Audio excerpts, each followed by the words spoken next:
Pie Jaungulbenes pansionāta alejas valda rosība. Ārā iznesti galdi, pie kuriem jaunieši kopā ar senioriem spēlē galda spēles. Pārējie skolēni apstājušies ap ugunskura cep maizītes un izdala tās pansionāta iemītniekiem.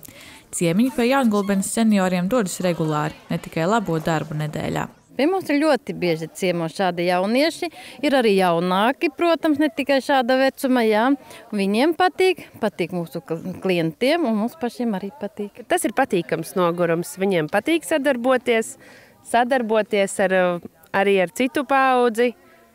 Vispār viņiem ļoti patīk ciemiņi. Jā, gaida ciemos. Tā nav viena un vienīgā reize. Viņa prasa, kad būs nākošās reizes. Patīk, ka jaunieši pie jums atbrauc ciemos? Ļoti. Viņi mums te gadiem brauc. Un tas ir ļoti labi mums.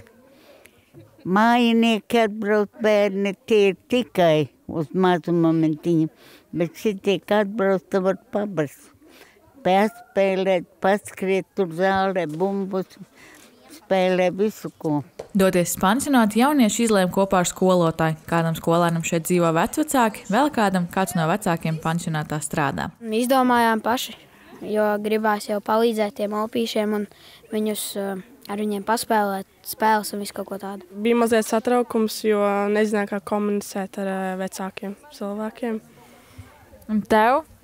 Man arī tas pats bija, kad es nezināju, kā komunicēt no sākuma, bet tā mēs beigās, kad iepazinām viņus, tad sanāca, kā ar viņiem prast runāt. Tas bija ļoti arī jautri redzēt, kā viņi arī smaida arī, jo zinot, kad viņiem varbūt arī bēdīgi.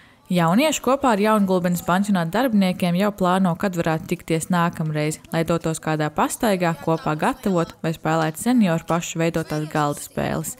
Anna-Liena Brokāne, Laura Jansone, Jānis Rudzīts, Indars Krieviņš, Vidzemes televīzija speciāli RTV.